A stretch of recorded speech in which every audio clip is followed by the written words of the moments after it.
Hoje nós vamos falar sobre dons espirituais. Dons espirituais, dons carismáticos. Então vamos falar sobre dons carismáticos, falamos sobre dons ministeriais e hoje o tema é dons carismáticos, dons da graça do Espírito Santo de Deus. E aí vem a pergunta para o Bispo G, por que carismático? Porque o termo, que mais usado, carisma, é a palavra graça, caris, e também o carisma é o dom, é o termo usado para dons espirituais. Então, por isso, chamados dons carismáticos. Então, tanto para a palavra dom como graça, que é dom de graça, claro, é a palavra carisma. Carisma. Então, são dons que têm essa função da graça do Espírito Santo se manifestando através da vida do homem. Isso, perfeito. Então, por isso que eles são atribuídos dessa maneira. Vamos ver a passagem de Atos capítulo 2, o derramar do Espírito Santo no cenáculo. Vamos lá, Atos dos Apóstolos 2, versículos 1 a 11. Ao cumprir-se o dia de Pentecostes, estavam todos reunidos no mesmo lugar. De repente veio do céu um som, como de um vento impetuoso, e encheu toda a casa onde estavam assentados. E apareceram distribuídas entre eles línguas, como de fogo, e pousou uma sobre cada um deles. Todos ficaram cheios do Espírito Santo e passaram a falar em outras línguas, segundo o Espírito lhes concedia que falassem. Ora, estavam habitando em Jerusalém judeus, homens piedosos, vindos de todas as nações debaixo do céu. Quando, pois, se fez ouvir aquela voz, afluiu a multidão, que se possuía de perplexidade, porquanto cada um os ouvia falar na sua própria língua. Estavam, pois, atônitos e se admiravam, dizendo: Vede, não são porventura galileus todos esses que aí estão falando? E como os ouvimos falar, cada um em nossa própria língua materna? Somos partos, medos, elamitas e os naturais da Mesopotâmia, Judéia, Capadócia, Ponto e Ásia, da Frígia, da Panfilha, do Egito e das regiões da Líbia, nas mediações de Cirene, e romanos que aqui residem, tanto judeus como prosélitos, cretenses e arábios. Como os ouvimos falar em nossas próprias línguas as grandezas de Deus? Como é que podem discípulos da Galileia falar outros idiomas? Então, Foi uma manifestação do Espírito Santo, que ali era o início, Então, eu acho que ali, até para que todos crescem e entendessem que não era somente para um mover que era para a Judéia ou ali para aquela região de Jerusalém, mas algo que iria atingir o mundo. Então, era algo já profético, desde a época de Joel, sendo profetizado, e ali, então, de uma maneira muito, assim, vamos dizer, sólida, se manifestou esse dom de línguas, que não é o dom de línguas estranhas, mas era um dom específico, como sinal para cada um daqueles que estavam ali representando as suas nações, mesmo sendo judeus, Houve a diáspora, que foi assim, o colocado dos judeus em todo o mundo da época, e agora, então, era como que a coesão ali em Jerusalém, o batismo com o Espírito Santo. nós vemos aí também a restituição ao homem, Porque é interessante a manifestação da unidade do Espírito através de diversas línguas, diversos idiomas em um mesmo grupo. Um grupo que era da Palestina, galileus, alguns judeus.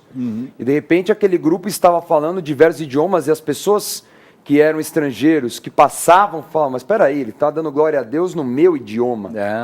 Então a gente vê até uma restituição como o Espírito vivificante, como nós já ministramos em 1 Coríntios 15, 45, ele traz também a restauração de sentenças e maldições do Antigo Testamento. A gente pode aí mostrar uma figura clara daquilo que era a malignidade que veio o homem através de Babel, da confusão de línguas, e de repente, todos falando em línguas diferentes, a unidade do Espírito falando que Deus é o Senhor.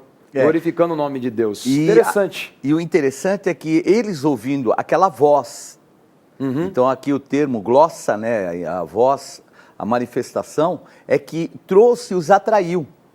Então, o que eu entendo assim, quando se fala voz, inclusive no grego, no original, ela é singular, é que aquilo era um uníssono. Era um mover do Espírito Santo único, mas que cada um começou a ouvir na sua própria língua. Então não era vamos dizer assim, os galileus que estavam cada um falando. A Bíblia mostra que eles entendiam cada um na sua língua. Então vejo que era já uma língua espiritual.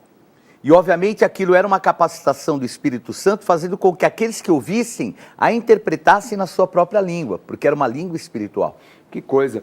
E aí nós vemos, por isso que tinha aquela língua de fogo, né, que era o sinal claramente da manifestação do Espírito, né, sobre cada um deles. Cara, o negócio foi forte. Não veja, ele diz assim, ó, cada um os ouvia Sim. falar na sua língua. A recepção. Então a recepção é que era. Então vejam, porque às vezes as pessoas falam, mas puxa, como é que ele foi falar? Ele falou em persa, falou em árabe. Sim. Não, ele falou em línguas espirituais. Mas era um sinal espiritual para todas as nações. E eles começaram a ouvir cada um no seu idioma. É interessante porque já é um sinal daquilo que foi falado em Atos 1:8, né, da expansão do Evangelho, mas também o que é falado depois em Apocalipse de João, né, que todo joelho se dobrará e toda língua confessará que Ele é o Senhor. Então a gente vê já as línguas, né, os idiomas confessando quem é o Senhor, não é?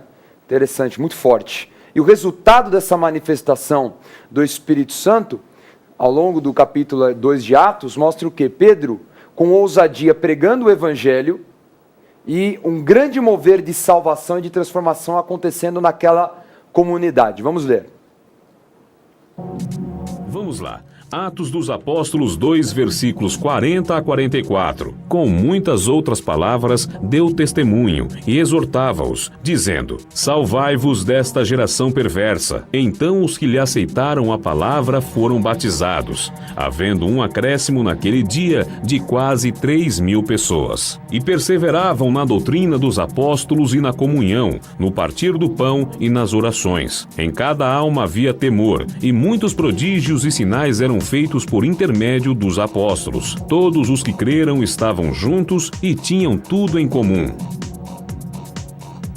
O resultado da manifestação do Espírito Santo é a transformação de muitas vidas e o fortalecimento da igreja, porque foi automático. Né? As pessoas questionaram, mas eu estou ouvindo, o que é isso? Estou ficando todo mundo bêbado, embriagado? Porque é claro... Aí nós vemos aquilo que fala, né? As coisas do Espírito, elas não têm comunhão com a da carne. Então, quem estava na carne não entendia que aquilo era algo espiritual, mas entendia que estávamos tão bêbados, embriagados, o que eles estão falando? E aí Pedro interfere, fala daquilo que é a verdade do Evangelho, e aí nós vemos a grande transformação da igreja, que passou de um patamar de 120 pessoas... De repente para 3.120. Imediatamente, né? Imediatamente. Então, e o interessante também nisso, Dani, é que a ousadia que Pedro teve, né? Porque Pedro, ele passou por aquela fase, né?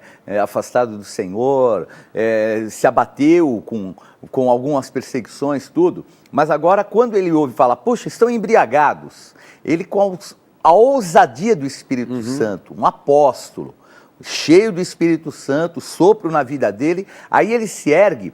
E ele faz aqui essa pregação, ela é até hoje reconhecida como a mais perfeita e equilibrada pregação que há na Bíblia. É o chamado querigma. Então, uma pregação assim estupenda. Por quê? Era a inspiração do Espírito de Deus, Espírito Santo. É um galileu analfabeto, né? Pescador falido e que estava cheio do Espírito Santo, se tornou um pescador de homens. E dando nó hoje nos teólogos, né? Porque tem um monte de teologice por aí, né? E dando nó nesses teólogos. É verdade. Vamos ver agora em Coríntios, que aí há uma enumeração dos dons carismáticos por parte do apóstolo Paulo. Vamos lá. Vamos lá. Primeira carta aos Coríntios 12, versículos 1 a 12 e 28. A respeito dos dons espirituais, não quero, irmãos, que sejais ignorantes. Sabeis que outrora, quando éreis gentios, desejáveis conduzir-vos aos ídolos mudos, segundo ereis guiados. Por isso vos falo compreender que ninguém que fala pelo Espírito de Deus afirma: Anatema, Jesus. Por outro lado, ninguém pode dizer: Senhor Jesus, senão pelo Espírito Santo. Ora, os dons são diversos, mas o Espírito é o mesmo. E também há diversidade nos serviços, mas o Senhor é o mesmo. E há diversidade nas realizações, mas o mesmo Deus é quem opera tudo em todos. A manifestação do Espírito é concedida a cada um visando a um fim proveitoso, porque a um é dada mediante o Espírito a palavra da sabedoria, e a outro segundo o mesmo Espírito. A palavra do conhecimento a outro no mesmo Espírito. A fé e a outro no mesmo Espírito.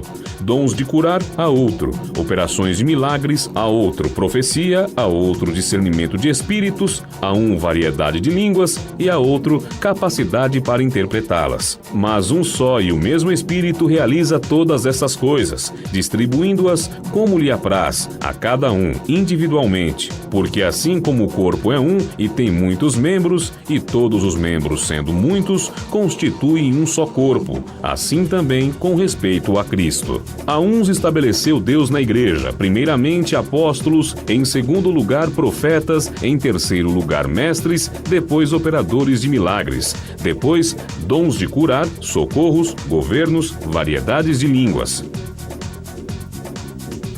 Então, nessa narrativa do apóstolo Paulo, fala de 12 dons carismáticos, alguns tratam 9, mas nós vamos estudar 11, até porque o dom de profecia nós já falamos bastante ontem também numa figura de um dom ministerial, mas que também é um dom carismático, né? Então, ele tem essas duas, ela faz parte, não é algo separado, mas tem as duas características. E inclusive os dois, né? Então, tanto o ministério apostólico quanto o ministério profético, ele é um ministério apostólico mesmo, né? Sim. Na essência, para serviço, para ministrar, e também dom carismático do Espírito Santo. Então, é um conteúdo, vamos dizer, para ambos, muito potencializado.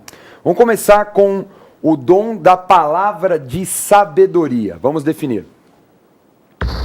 Dom de sabedoria é entendimento específico de Deus, a fim de encontrar a melhor maneira de resolver problemas e demonstrar poder pela palavra. Dom de sabedoria é a prudência sobrenatural. Então, Bispo G, como aparece em grego? É a palavra Sofia. E a palavra Sofia, sabedoria, né? Então, sofismas, né? Razão humana. Mas essa é uma sabedoria espiritual. Então, é uma capacidade, inclusive, de resolver problemas, tomar decisões, e ela vem de uma capacitação do Espírito Santo de Deus. Não é alguma coisa que a pessoa, poxa, o cara é inteligente. Não, é mais do que inteligente. Além, obviamente, ele ter aquilo que é a sua capacidade, a capacitação do Espírito, ela vai muito além. E traz, obviamente, aquilo que até é espiritual, aquilo que não é, vamos dizer assim, o corriqueiro do dia a dia, aquilo que é a revelação também. Nós vemos no Antigo Testamento algumas manifestações de sabedoria sobrenatural. A Bíblia fala, por exemplo, de Daniel, fala de Salomão, né? Que ali, principalmente Salomão, é bem claro, né? Que Deus deu essa graça mesmo para ele, é uma virtude do Espírito, né? Porque ele pediu isso. E ainda o termo que Salomão usa é o termo discernimento, né? Para que eu possa cuidar do seu povo. Então, no Novo Testamento é algo muito maior. Então vamos dar o exemplo do diácono Estevão, não é? Tem uma passagem que fala sobre a ousadia da palavra de prudência. Vamos lá. Atos dos Apóstolos 6, versículos 8 a 10. Estevão, cheio de graça e poder, fazia prodígios e grandes sinais entre o povo. Levantaram-se, porém, alguns dons que eram da sinagoga, chamados dos libertos, dos sirineus, dos alexandrinos e dos da Sicília e Ásia, e discutiam com Estevão, e não podiam resistir à sabedoria e ao espírito pelo qual ele falava. Imagine só, homens de Alexandria, o grande polo cultural e intelectual do Império Romano, não resistiam à sabedoria de Estevão, que era um diácono. Diácono. Diácono recebeu uma unção e a unção fez a diferença. Então a sabedoria que havia nele era descomunal, né? Vamos dizer assim, porque ela vinha do Espírito Santo de Deus para a sua vida, né? Então é interessante que quando se manifesta esse dom, vejam que tanto no Antigo Testamento fala muito, capacidade de decifrar enigmas. Então, é uma capacidade de inteligência para resolução, para soluções, que é muito importante. E nós vemos Estevão, diácono, aí capacitado, né? Vamos falar de um dom um pouco parecido, mas diferente, tá? Um pouquinho só parecido, que é a palavra de conhecimento. O dom da palavra de conhecimento é falar por revelações divinas, os fatos específicos de uma situação passada. Então já é um dom diferente, que é um dom muito direto, né? É algo, uma revelação que é específica para aquele momento. Então é algo que Deus fala diretamente. É uma sabedoria que se alia à inteligência do homem, mas é algo que Deus, na hora, ele aponta, na hora ele demonstra. Então esse é o dom de conhecimento. Como aparece isso? É o gnoses, é o conhecimento mesmo, de ter fatos, mas não é um conhecimento também natural, é algo que se manifesta espiritualmente, além daquilo que é uma capacitação. E esse dom de conhecimento também, ele é tido como uma revelação, como você colocou. Então, às vezes, há uma pessoa enferma, ou há um tipo de doença, e aí esse dom se manifesta como uma revelação, mas por quê? Porque tem alguém que tem outro dom para poder trazer a cura. Vamos ver a passagem que exemplifica muito bem esse assunto, que é a passagem do apóstolo Pedro com Ananias e Safira. Vamos lá. Atos dos Apóstolos 5, versículos 1 a 3. Entretanto, certo homem chamado Ananias, com sua mulher Safira, vendeu uma propriedade, mas em acordo com sua mulher, reteve parte do preço, e levando o restante depositou aos pés dos apóstolos. Então disse Pedro: Ananias, por que encheu Satanás teu coração para que mentisses ao Espírito Santo, reservando parte do valor do campo? Você vê aí a palavra de conhecimento pela boca do apóstolo Pedro falando, olha, vocês estão pensando que estão enganando quem? Não é? Claramente você vê no texto que eles combinaram, eles concordaram em reter aquele preço, e na hora o Espírito Santo revelou ao apóstolo Pedro e falou, olha, vocês estão mentindo para o Espírito Santo, e isso foi me revelado. Então é a revelação na hora, né, Bispo G? É aquela coisa que assim o Espírito Santo fala, é isso que está acontecendo. Conhecer o que está acontecendo no mundo espiritual. Vamos ver agora a definição de milagre, dom de milagre. Dom de milagres é a realização de um sinal sobrenatural através do poder de Deus. Já está aí na definição que é o poder, né? A manifestação do Espírito Santo com força, com poder. Vamos ler aí a passagem de Atos 3, que é exatamente isso que acontece no caminho de Pedro e João. Vamos lá.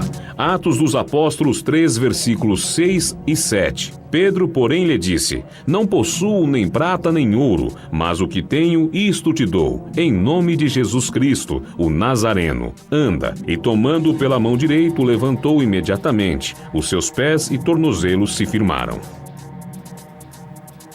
Então, nós temos um exemplo da realização de um milagre poderoso desse coxo, através de uma palavra, de um envio direto do apóstolo, que tinha esse dom de realizar um milagre, de manifestar o poder de Deus através da palavra. E essa palavra, milagre, é a palavra dinamis, ou dunamis, né? Dunamis, como alguns falam.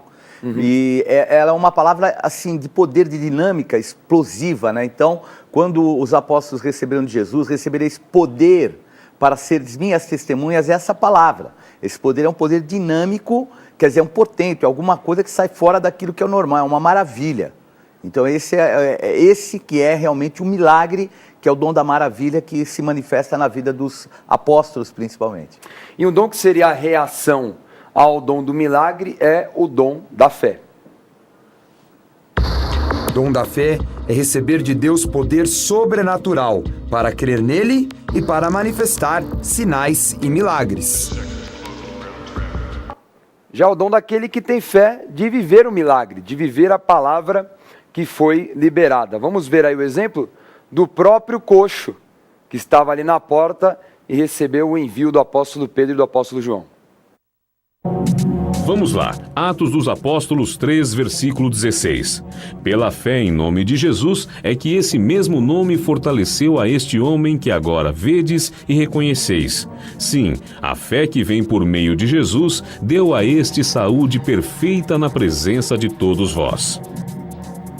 Então você vê aí o dom da fé manifestado na vida desse coxo, e a palavra é bem clara, né? Quando Pedro responde, fala, a fé que veio por meio de Jesus que deu saúde a esse homem. Podemos falar também de mais o dom, que é o dom da cura. O dom da cura é a restauração da saúde pela imposição de mãos sobre o enfermo e manifestação consequente do Espírito Santo. Quem tem o dom de cura é instrumento do poder de Deus para libertar doentes. Então aí é um milagre de uma forma mais específica, que é a manifestação da cura. Vamos ler aí Atos capítulo 4. Vamos lá, Atos dos Apóstolos 4, versículo 22. Ora, tinha mais de 40 anos aquele em que se operava essa cura milagrosa. Essa é a passagem aí do apóstolo Pedro se defendendo, falando aquilo que aconteceu, né? Testemunhando o milagre que aconteceu, a manifestação da cura pela imposição de mãos. Isso é reforçado lá em Timóteo. Paulo fala a Timóteo: quando alguém estiver enfermo, reúna os presbíteros com óleo da unção, imponham as mãos e o enfermo será curado. Mais um dom, o dom de discernimento. O discernimento é ter um espírito sensível, que distingue a verdade e o erro, identificando a fonte espiritual que está por trás de algo ou de alguém. Então é discernimento dos espíritos, né? Aquilo que está por trás de uma situação. Então alguém que tem uma capacidade sobrenatural para enxergar espiritualmente o que está acontecendo. É interessante essa palavra no grego, né? Ela, assim, tem duas palavras muito próximas, ambas representam a mesma coisa. É diacrisis e diagnosis.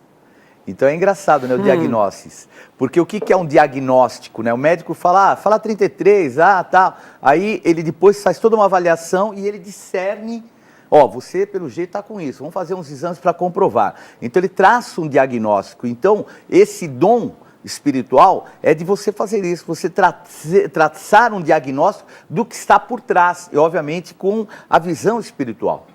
E esse outro termo que você falou é tipo discriminação, né? Aquele que vai falando o que está acontecendo. Vai tirando. O diacrisis, ele vai eliminando as coisas que podem não ser. E o diagnósis, que são os dois usados, né? É aquilo que você vai levantando e vendo. Aquilo que é ou que pode ser ou não, né? Então é traçar o diagnóstico, né? É uma avaliação espiritual da situação. Vamos ver aí em Atos 16, Paulo exercendo esse dom. Vamos lá, Atos dos Apóstolos 16, versículos 16 a 18. Aconteceu que, indo nós para o lugar de oração, nos caiu ao encontro uma jovem possessa de espírito adivinhador, a qual, adivinhando, dava grande lucro aos seus senhores. Seguindo a Paulo e a nós, clamava dizendo: Estes homens são servos do Deus Altíssimo e vos anuncio o caminho da salvação. Isto se repetia por muitos dias. Então Paulo, já indignado, voltando-se, disse ao Espírito: Em nome de Jesus, eu te mando, retira-te dela. E ele, na mesma hora, saiu. Então nós vemos aí o discernimento de Paulo, de uma pessoa que aparentemente estava bajulando, né? Falando, olha aí, cheio do Espírito de Deus e não sei o que lá, mas na verdade era um grande espírito de confusão. Não é? O objetivo era trazer confusão, até provocar, não é? E também um outro lado, porque o apóstolo Paulo, ele estava fundamentando as igrejas. Então ele passou por lá e ia fundamentar uma igreja.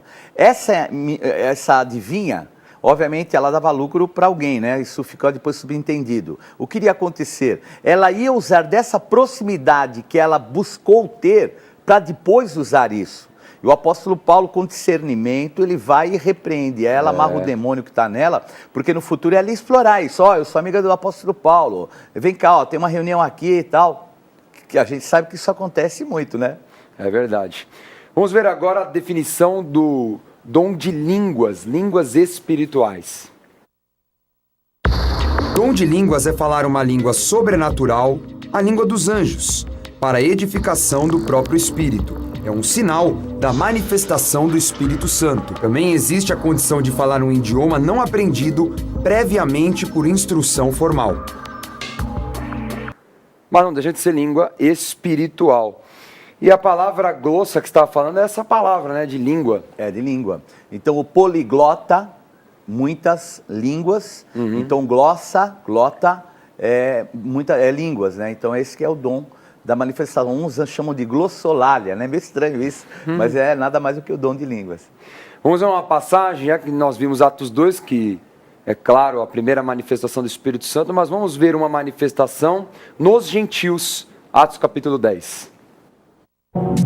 Vamos lá, Atos dos Apóstolos 10, versículos 45 a 46. E os fiéis que eram da circuncisão, que vieram com Pedro, admiraram-se, porque também sobre os gentios foi derramado o dom do Espírito Santo, pois os ouviam falando em línguas e agradecendo a Deus. O apóstolo Pedro derramou o Espírito Santo sobre os gentios ali na casa de Cornélio, e eles passaram a falar em línguas estranhas. Agora, um dom que vem atrelado ao dom de línguas é o dom de interpretação das línguas. O dom de interpretação de línguas revela o significado de uma mensagem dada pelo dom de línguas para a edificação do corpo de Cristo, a Igreja. Então, extremamente objetivo esse dom, um dom que vem discernir o que foi falado publicamente em línguas para a edificação do corpo, algo que Deus quer revelar através da palavra espiritual. Esse termo é um termo engraçado, que é um termo de interpretação, né? Um termo de entendimento, né? Para interpretar mesmo como se fosse uma pessoa que estivesse interpretando outra que está falando. É uma língua que, assim, é uma interpretação que ela, assim, se faz necessária, se faria necessária, quando é para dar um sinal evidente para uma outra pessoa. Porque algumas pessoas muitas vezes falam, mas para que falar se não tem quem interpreta? Mas a Bíblia fala também que aquele que fala em línguas, ele o quê? Edifica a si próprio, porque ele fala em mistérios com Deus. Então, o falar em línguas não é porque tem que ter alguém para interpretar. Ele é um dom espiritual também de comunhão com o Espírito de Deus. Vamos ver isso na carta aos Coríntios. Vamos lá, primeira carta aos Coríntios 14, versículos 13 e 14. Pelo que o que fala em outra língua deve orar. A palavra liturgia, do grego. Liturgia? Que é uma forma que você faz de culto. É a maneira que você administra um culto e ela faz parte, o acompanhamento, o socorro, ela faz parte dessa liturgia. Porque o que ocorre? Às vezes as pessoas se envolvem tanto com, entre aspas, o que é o espiritual, e se esquecem daquilo que é o socorro, o ajudar ao próximo, porque assim, às vezes a atividade da igreja ela fica muito voltada a amar a Deus sobre todas as coisas, mas ela esquece do amar o teu próximo como a ti mesmo.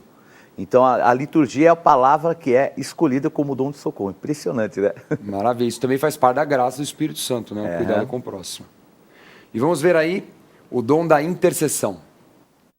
O dom de intercessão é se colocar na brecha pelos outros.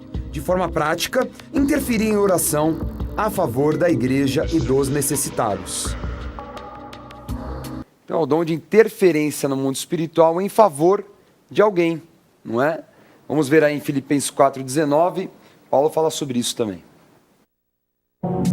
Vamos lá, Filipenses 4, versículo 19. E o meu Deus, segundo a sua riqueza em glória, há de suprir em Cristo Jesus cada uma de vossas necessidades.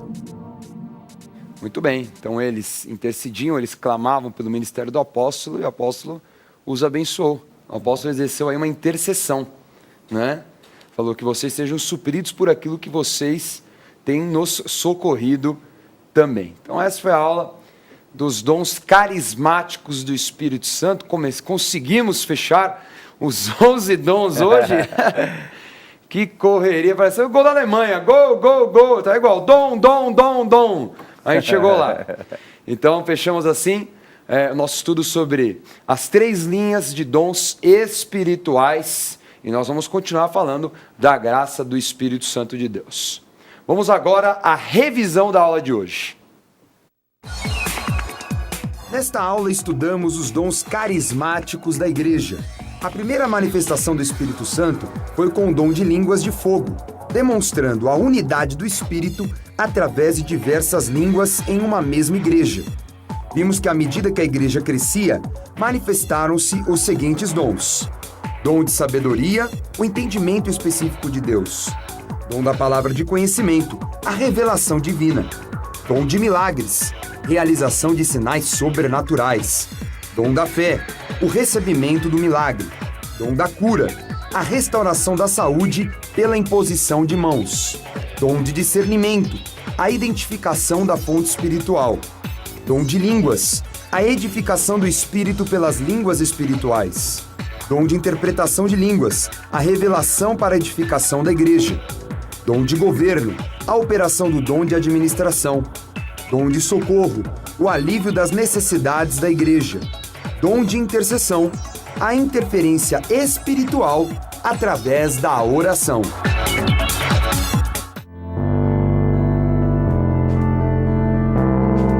Não perca a oportunidade de se aperfeiçoar mais no conhecimento da Palavra de Deus e desenvolver seu ministério.